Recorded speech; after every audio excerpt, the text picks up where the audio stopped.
Welcome everyone. This is Dr. Lisa welcoming you to another episode of Owning Her Health. We are on episode 37, and this one is special because it's March, and March is Endometriosis Awareness Month, and I have on one of the world's leading advocates, Dr. Sallie Sarrel. Dr. Sallie is a fellow physical therapist like me up in New York. In fact, she was an athletic trainer very much like me as well, went on into physical therapy and found herself to be in horrible pelvic pain. So not only has she been working with women who are suffering, she has been one of those women who have suffered. And there's a lot of misconceptions. Number one, the misconception brought on by the American College of Obstetrics and Gynecology, which keeps taking out women's uteruses as if the disease is just the organ of the uterus. Well, we have research now, and we have studies that show that that is not the case. And I and many other women's health professionals, as well as Sallie, are very frustrated at the disconnect with that. Because here's the thing, you need to find people like us sooner.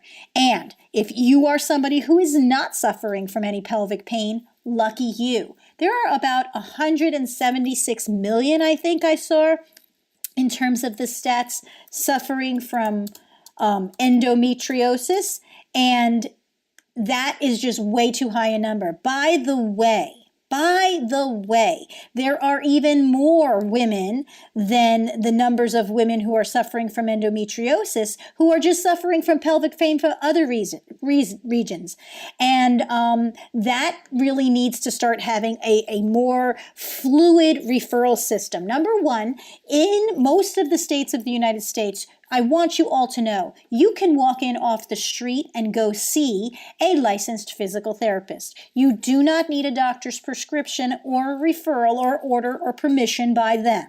Now, I will say different states have different rules because the American Medical Association has blocked that ability for many times when we've been in lobbyists. And so some people may need it for having follow-up. I will also say that the insurance industry, which by the way is not the healthcare industry, their objectives are not to make sure that you're healthy. Their objectives are to make sure that you're managing the costs of your healthcare. They often say that you need to have a doctor's prescription to diagnose this disease instead of just getting some support for your pain and then letting an expert in pelvic health refer you to the provider as needed. So I am educating you to the fact, and Sallie is a great interview to tell you where this story is on the back end. And I'm inviting you that on this Endometriosis Awareness Month, that if you know a woman who has pain, now you may see her younger called menstrual dysfunction. Maybe she's being put on the pill before she even has full regulation of cycles. I want you to go out and go get yourself a women's health physical therapist. If you need one to talk to, you can always contact me on the show notes. No problem. You can directly email me, info@drlisahollandpt.com. That's DRLISA Holland, HOLLAND, PT.com, and I will connect you with my global network of women's health professionals who can get you some information. So if you're not being listened to by your licensed healthcare providers right now, I want you to know that you have the next step to getting a solution. So join me and Sallie right now on another episode of Owning Her Health right now. Welcome to this episode of Owning Her Health with your host, Dr. Lisa Holland, PT. Join Lisa as she starts the conversation on what it really takes to become a healthy, wealthy, and whole CEO of your life. Listen in to real talk by real lady leaders in all walks of life as they open up on personal health stories, wealth, career, and feminine abundant living. Learn how to grow by owning your body, expanding your mind, and aligning your soul with the purpose only you can pursue in this world. Happiness begins with owning her health right now. Welcome everyone to another wonderful episode of Owning Her Health. And I have today a wonderful warrior goddess in the world of endometriosis, as you heard in my introduction, Dr. Sallie Sarrel. Did I pronounce that correctly, Sallie? Yes, you did. Good morning. How are you? Great.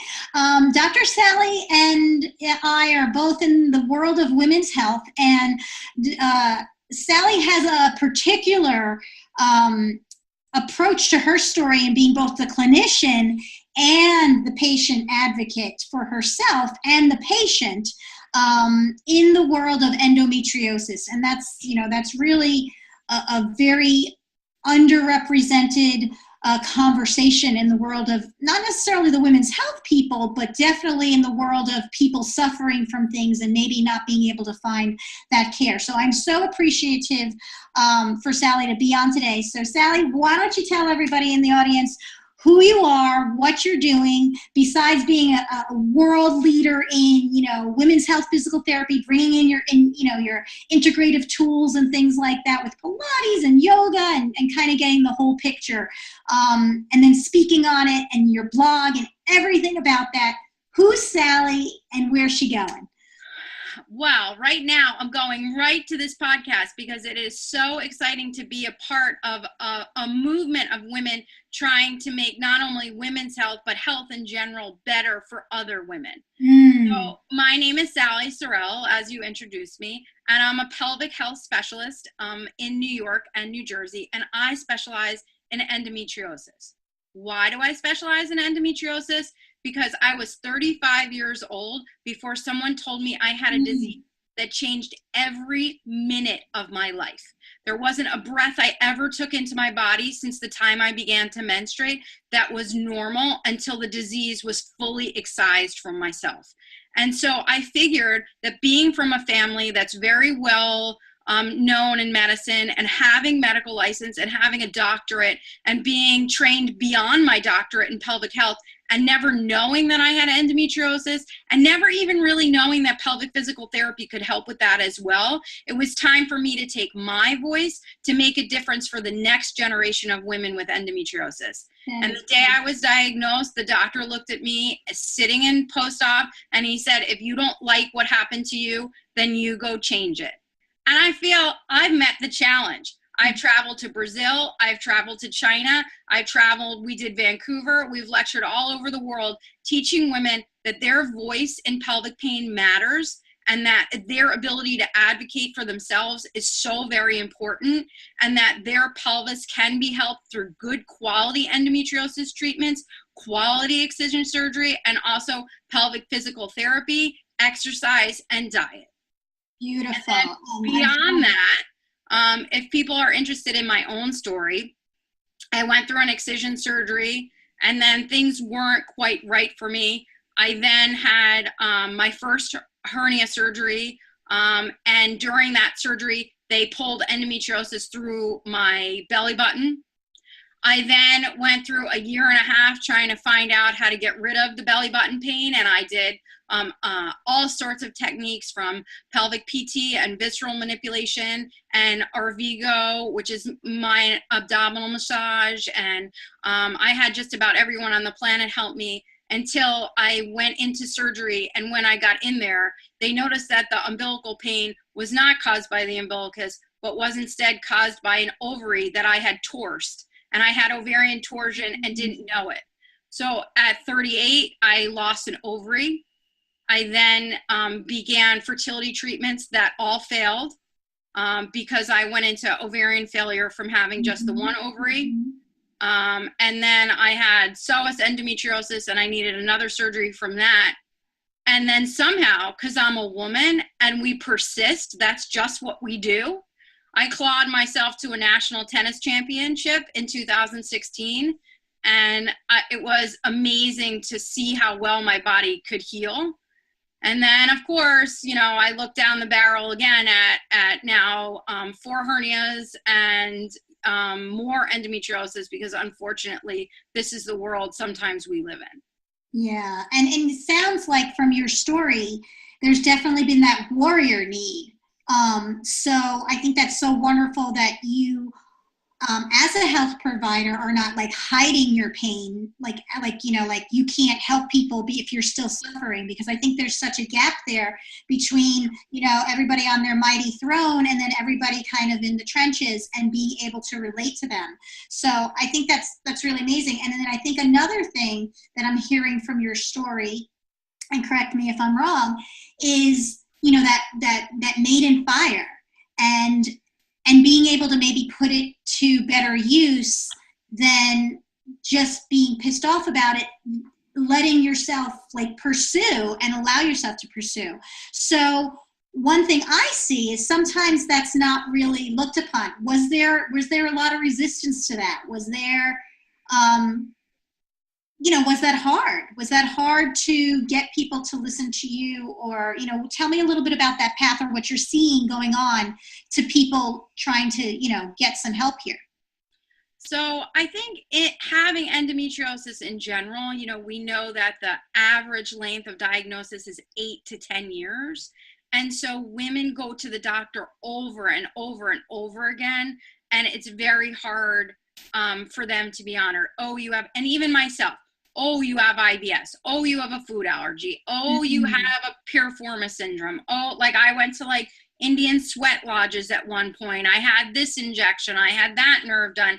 And in the end, I had disease that was so bad, we were actually removing calcified endometriosis from my rectovaginal septum, which is the area behind the uterus. And it was extremely painful. There have been times when I was limping and people were, oh, you must be like a sublux vertebrae. It must be, it really was endometriosis. And so I have that background of having been minimized for so many years. And I come in and I have patients really from the age of 15 until the age of 66. That's the age group that I have currently. And every single woman tells the same story. I went here, I had a very bad bowel endometriosis and I had stomach aches, and they told me, oh, it's because you eat ice cream. Like I haven't eaten ice cream probably in 15 years. It definitely wasn't that. So, and they told me, oh, take a little Nexium, that'll fix it. And I hear that. My patients have been told that every single day of their lives, and it just isn't, nobody is listening to them. So if you ask me, did people listen to me when I announced this message of excision surgery and pelvic physical therapy? Was that an easy message to get across? Well, I'll tell you. So my life began, my mother went to the hospital and she wasn't feeling well, and they told her that she had lost the baby and they were just going to cut the dead baby out, except that when they cut the dead baby out, I reached up and waved, hi, how are you? Because that's me. And so fighting is my DNA. And I mean, the personality and the talking, that's in me. That's my cellular makeup. And so if I could use what actually makes up what makes me me to stop the 176 other million women from getting endometriosis, or from not necessarily getting it because we don't understand the cause yet, but from suffering from endometriosis, from going through what I went through, of course I'm going to take it. It's just who I am. And then I can add that now, our insurance system in the United States has changed.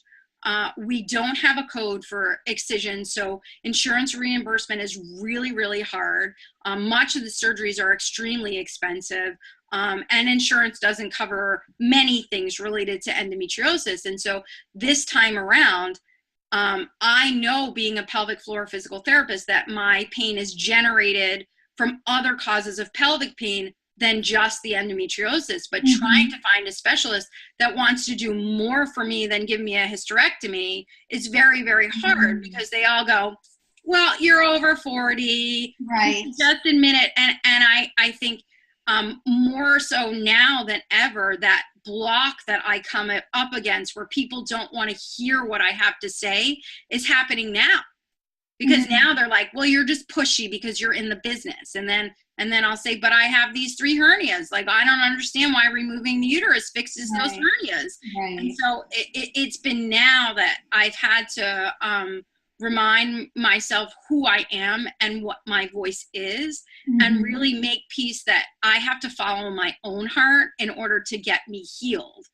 And it's an interesting thing, because I have to do all that while I teach patients how to do that. Well, I teach the 20-year-old who never had a voice yet, because they're young, and this disease developed part and parcel with herself, while I teach her to find her way out of it. while I teach the 60-year-old that already had a hysterectomy and nobody listened to her for 60 years, that we can get her better, you know? And so it's been an interesting, like, woven experience of healing, to be a practitioner and to be a patient at the same time. Yeah, and that's, you know, and that is hard sometimes, because every healing story is a personal development one. At least that's, you know, I really believe that. And I really, obviously with my background with the yogic kind of mindset, and that's, I really do think, you know, even if you look at the science now, we are a sensory being that's in this physical package, and our physical packages are kind of reliant on what we're thinking, our behaviors, our background, you know, how we're coming out of the womb in your, you know, in everyone's case, not yours. You actually know about that story. A lot of people don't, if it wasn't eventful, even know that story, you know. But, you know, something that you mentioned, having it even harder now, which, and I would agree, being a healthcare provider sometimes in the hierarchy of the system, where certain titles only get certain privileges in being heard to begin with, it can get quite frustrating, because the more you learn, then you're realizing there's people who you need to convince to get support who are not keeping up with the, you know, functional medicine conversation, or the, you know, mind-body connection in pain, or the, you know, these other things that are so many layers that we do need support on, which is why there's not that diagnostic code, you know, which is why just even chronic pain in general, let's take out the whole entire area of your pelvis, which is dealing at this point with chronic pain. It's so difficult because the entire payer system is interwoven with a diagnostic system that really depends on objectives, physical, visual objectives. And so much of pain is a multimodal, multisystemic experience, which is dependent on completely my experience of life itself and my consciousness, which we don't have something to test on and qualify. So, you know, where do you see yourself going now, you know, let's say 10 years from now, talking to the Sallie now? What do you hope that Sallie is saying to this one?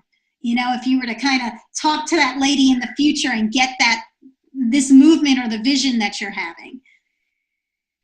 I would hope that Sallie looks back and says to this Sallie, see, we did it. We banded together as women with endometriosis, and we spoke up and we spoke out, and we made the changes that we needed to make. We changed the way insurance deals with endometriosis. We got better education to our surgeons. We stopped teaching that hysterectomy was the cure for endometriosis, maybe adenomyosis, but not endometriosis.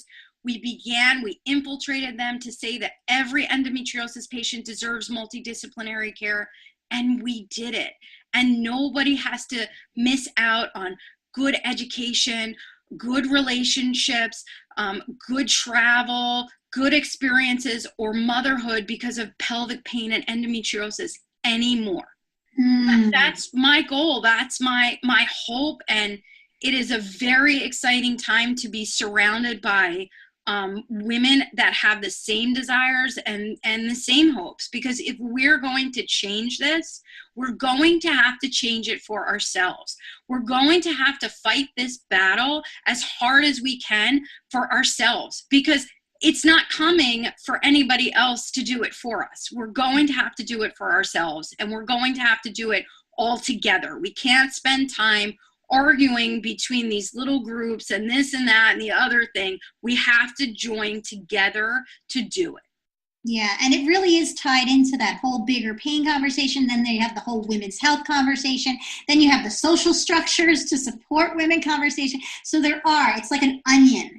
And really, we do need, you know, everyone from all those different places sort of doing their part with this maybe common vernacular, or, you know, this common thread of something. You know, that's what I see in terms of all of healthcare. There needs to be at some point this common conversation where we stay a little bit more global and not just have it just be about us. And I think a lot of that has to do with getting out of that victim role, because when you feel like the victim, it's very hard to see the world view.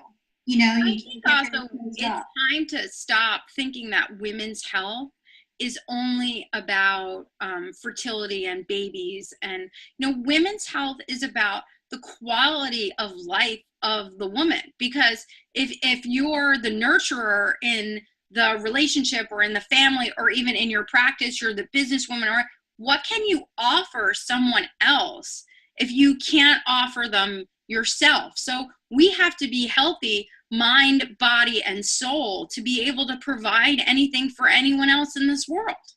Yeah, and that's a big thing, right? Then you get the whole healthcare Right. provider conversation, because you can't just, it's like anything else. It's like the women that I'm treating. If I'm, you know, you can't just have the valve going one way because it feels good, because after a while it won't feel good. It's like you can't work in a candy factory and keep eating the candy. After a while, it's going to make you nauseous. So Right. you need to have that variety. I'm kind of curious, Sallie, from your experience and working with people, because I know that, you know, before you kind of went on this journey and pursued this, you were working, I think, with, you know, children or neurodevelopmental things. So working in that world and that conversation, having to speak to parents, what do you think you could pull all together to talk to the parents now? Because I know that there's a frustration I have where, you know, I used to have this thing called Guru Gal. You know, everything was kind of belly gurus. Everything had like a mama guru and a guru kids, kid guru. So I had this Friday night once a month, which was like a girls' night out, but for, you know, teens. And then like the next year or whatever, they were too cool for school, and I had to, you know, almost like get them to get younger so that they wouldn't not want to be there. And I ended up, the last year I ended up doing it, it was like ages 8.5 to, you know, maybe 11 or 12, because I had already lost the 13-year-old before maybe she even had her period or anything.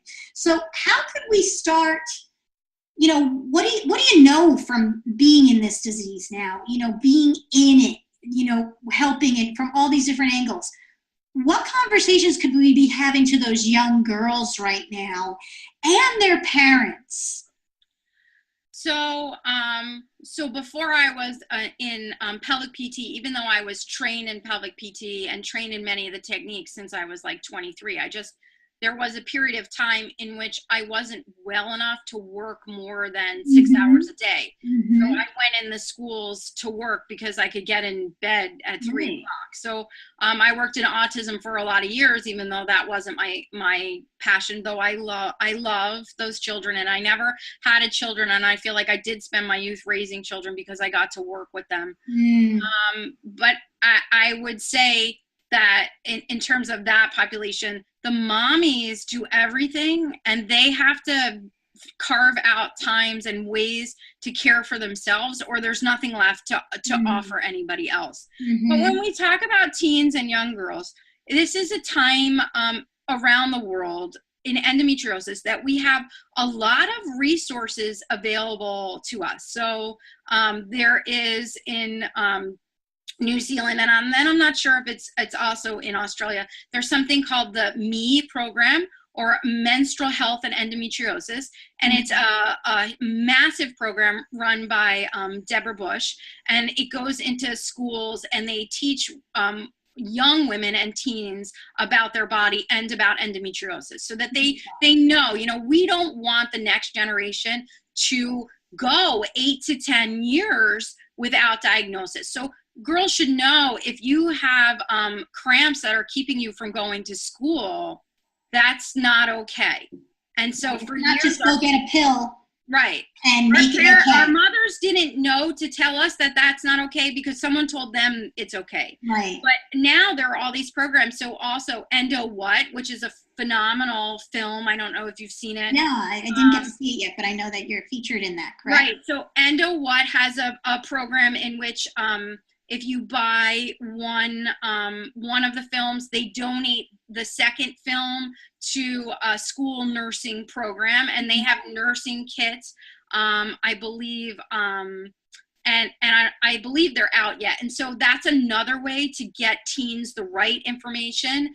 And then there are other organizations throughout the U.S. that also have nursing programs that go in New York. The Endometriosis Foundation of America also has a school nurses program in which they go into schools. And so it's time to teach young teens. And then there's also a phenomenal research study by Jamka Gupta, where she's actually talking not just to the women, but to young men about this is the social, emotional impact of having this disease, and teaching them, hey, do you see this in your mother? Hey, do you see this in your girlfriend, your sister? So that, because you can't, women need support from everybody around them. And so the results in that study so far are really phenomenal, in which some of the boys actually recognize that this disease has more of an impact than other major diseases that we consider. But that is a great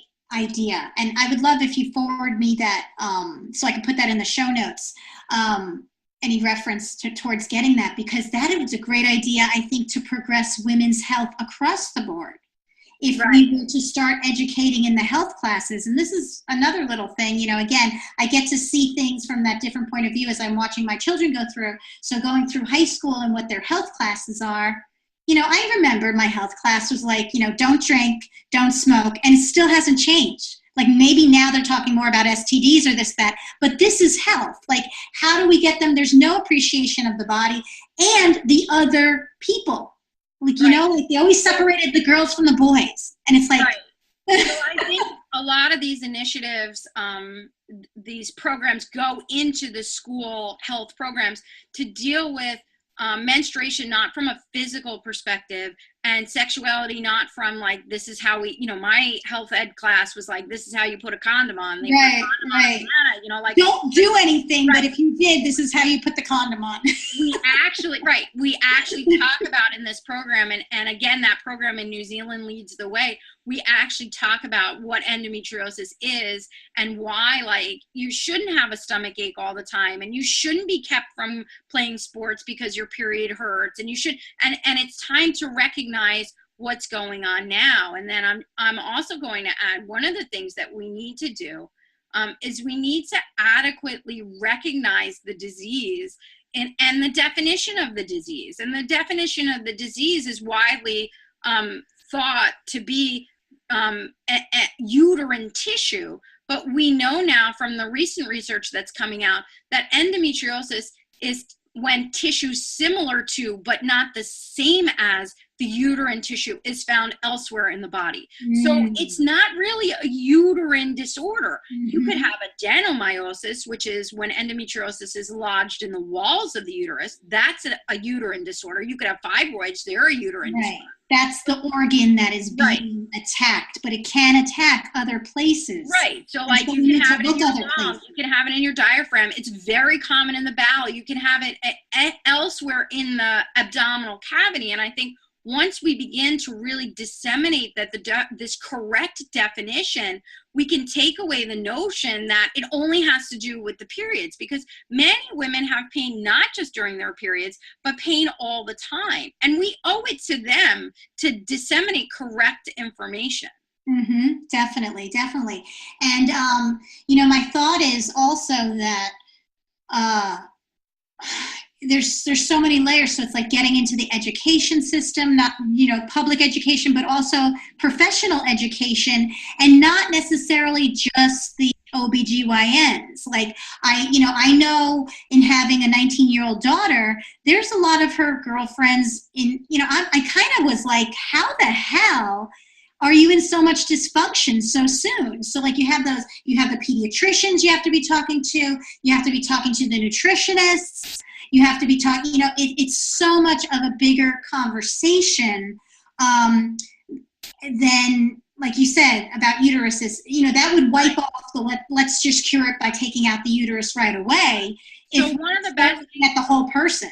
One of the best things that ever happened to me, and I'm sorry that the woman was sick to have this happen, but I had a nurse that worked in probably the best known gastroenterology practice here in New Jersey. And she was the post-op nurse when the girls can come out of their colonoscopy. So all these girls, my stomach hurts.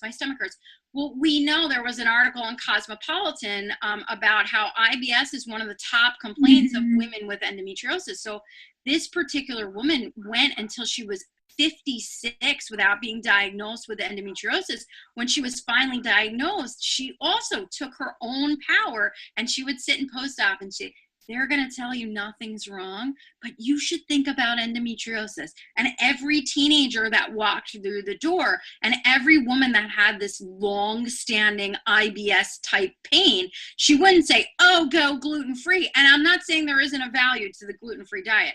She would say, hey, why don't you think about endometriosis? Right. It's time to think about endometriosis. Right. And I think it's going to take, like I said before, women who've been through this to nudge the system and turn the knife a little bit to get the change to happen. And so, some ways we have so much health information bombarding us all the time. And like last week, somebody told me, well, if you gave up sugar, your pain will go away. And I just don't understand how giving up sugar is going to heal a nerve that's been cut by an abdominal wall protrusion, or I've had ovarian reasons why there might be the pain and where the person is in the journey. So while we can say we have evidence that, sugar is a major inflammatory thing, and inflammation will definitely add to the whole, catecholamines and adding into, that whole cycle of things. And we cannot necessarily say the way that it was presented to you, like it may not, but at that point, that's not the conversation for where you've gone all these years. Like you're at a different place, and that's maybe something we really need to talk about with the pediatricians when they're talking with people about healthy eating. And as the as the little girl's 9 or 8 or 9, that might be one of the really helpful sheets in terms of what her food should be and what the abnormal signs for, onset of puberty and all of that might be. Right. I mean, I had a patient, it takes a daughter to a pediatrician. It was a patient with endometriosis, and the daughter had very bad stomach pain, and he gives her the pediatrician was so good. Did you try this? Did you try this? Well, 3 weeks later, it was an 11-year-old. 3 weeks later, she ended up in an ER with appendicitis that, lo and behold, on pathology comes back as endometriosis. And so we need to begin to recognize the signs and symptoms that these things can happen. And so it's not like, oh my God, everything is endometriosis. But to be aware and to start to think about it is really important. And then I also want to add, because you were talking about the 19-year-old set, I mean, women at any age shouldn't be afraid to talk about sex. And that's where being a pelvic PT, even in my own journey, has really helped me. And so you'll see it. It's a little sad, but I can look back, to when I was in college, and all the girls are sitting around talking about what they're doing, and I'm not doing anything because sex is really painful. Right. And so I had endometriosis for a long time. I didn't know until I was 35 years old, and I was being evaluated by an excision specialist. And he said, does sex hurt? And my answer was, it's not supposed to. I was 35 years old. Right. I was already a pelvic pain specialist. Right. Not supposed to. And then he just scheduled me for surgery the next week. And so we have to teach women and girls and couples that it's okay to talk about what goes on with their bodies. And the sad thing is, my 20-year-old set, many of them do feel like they're not able to express themselves the way they want to physically because the disease gets in the way. And that's the value of pelvic PT.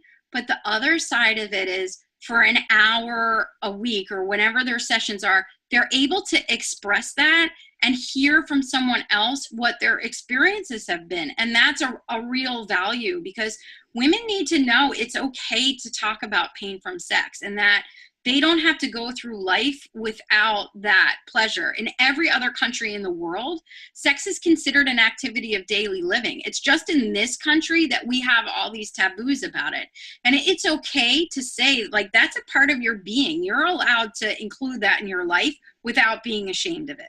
Yeah, and it's such an interesting thing because on other hands, this country has such an open policy, and then like pertaining to the body and things like that, it's like completely different. It's like we're totally disconnected from ourselves, and you see the ramifications across all things, behaviors, motivation, obviously chronic illness, and not having that conversation. So I'm really appreciative that you're pushing that in this particular conversation and in women's health. And, there's like 15,000 conversations we can have from this one conversation. So I hope that you'll be on for other conversations, because it's a very big thing. But what I'm hearing that, really to take away from this is, we need to be talking younger. We need to be talking more about across the board, just about our bodies, because it's really hard to know what's working when you never talk about the normal function. I feel like all we talk about is the disease, and almost like it manifests where everything's a disease. And so when you're feeling something, you think like you're making a big deal out of something, that you shouldn't say anything. Or you have that other camp where it's like, ignore everything, take a pill for it. You shouldn't feel anything. I feel that's like another big thing. It seems big in this country, don't feel anything. And I think, stress levels in the world are rising now. It's probably more profound everywhere. We do try to teach our, patients with endometriosis, just from a scientific and medical background, is they've had long-standing pain. So when you excise the disease at its root, so not burn over the disease, this in itself could be its own show. But when you excise the disease at its root, that worst part of the pain changes. And usually in most women gets a lot better, but then you still have to attend to the pelvic floor, and then you still have to attend to the pelvic nerves, and then you still have to get reconditioned, and you need to have exercise in your life, and then you still have to have your bowel and diet and whatever. But then even after all that, to have an expectation that you're going to be in 0 out of 10 pain, so that you're going to have 0 pain the rest of your life, or else you're going to shut down. It's not always the fair expectation. And in pelvic PT, we try to teach you that you may be in that 1 to 3, 1 to 4 range. And how can we live our best life in that? Not go home and take something, not make yourself numb, but how can we get you to achieve everything your little heart desires, and maybe have pain be at a 1 or a 2. And so what I find a lot of times is when people are able to open their hearts and achieve after they've had good care, then they don't notice that 1 or 2 as much. Because a lot of people, again, realistically, we suffer. Like from the moment we are born, we suffer. It's not easy. Right. I say this all the time. It was not easy getting out of your mother's uterus, whichever way it was, either ripped out by the doctor or coming out, it never was. And somewhere along the line we thought, oh, so the rest should be really easy. And no, it's not. If anything, I kind of had that view, like if you're playing it right, you're minimizing the suffering. That's very much like the profession of the Buddha and things like that. The whole point is learning enough so that you don't suffer despite feeling the pain, because you will feel pain, but your level of suffering is sort of your work to do. I also feel that having endometriosis, we've been taught so much to sublimate our pain, because it's pelvic pain. And after all, you're a woman. Your period is supposed to hurt. It's not supposed to hurt. Right, Sex is going to hurt. It's not supposed to hurt. Right. You're not supposed to go through life in everyday suffering. And so I think, like most women with endometriosis, if the scale is 1 to 10, they're going through their average everyday life around an 8 or a 9. And so that to bring them down and to use all these techniques to get them down to a 1 or a 2, they're going to be these incredibly amazing women that are able to live life and show us that it's not about suffering. And then one thing we haven't mentioned is it's emotionally traumatic, and that constant trauma just bombarding your system of being minimized and of being told that nothing that's important to you matters because it's pelvic pain, and it changes who you are as a person. And that's suffering also, and it's time for us to really take control and stop that suffering as well. Definitely I think conversations like this is the very first start of that. So I truly do appreciate you sharing your story and making your blog, and then, again, dealing with the crud of being, one of the forerunners of that. And it's not always a popular conversation, even amongst healthcare providers, because it requires there to be a different conversation than there is. So, Sallie, how can people get in touch with you if they're intrigued with what your work is, and, what's the best way to get in touch with you? So I have my website, which is salliesarrel.com. We are trying to revamp momentarily, but I have salliesarrel.com. My email is up there. I also encourage, if you really want to learn a lot about endometriosis, you can check out Nancy's Nook for Endometriosis on Facebook. You can find me on Facebook as well under Sallie Sarrel, Sallie Sarrel Physical Therapist, and on Instagram as Dr. Sallie PT. And we're going to have a whole month of endometriosis awareness, because March is Endometriosis Awareness Month. And we're going to have a great time trying to get the word out that this is a disease that should not shape your life.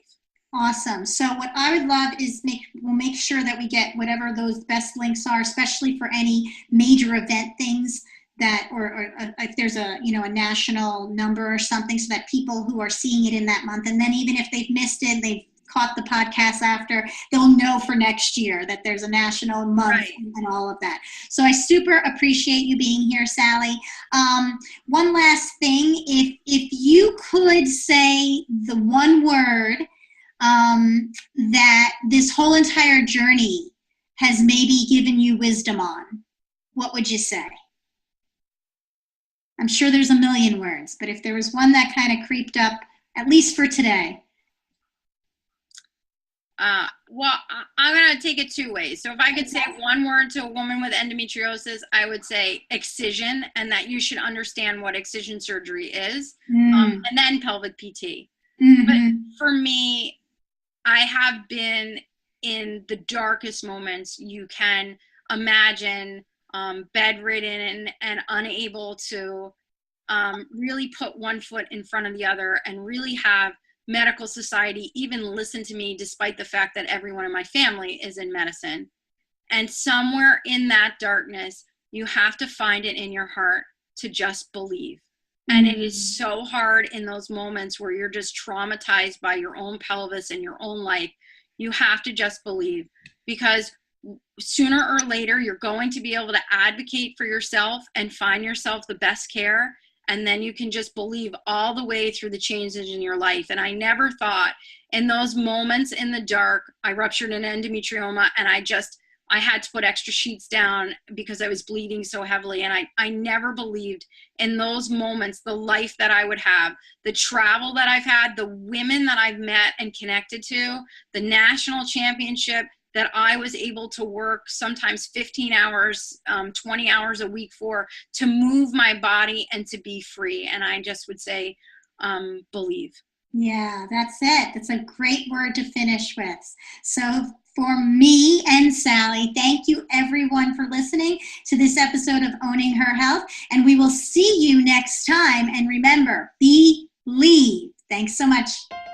Thank you for listening into this episode of Owning Her Health with Dr. Lisa Holland, PT. To learn more about her personal and professional development service, visit her online at drlisahollandpt.com.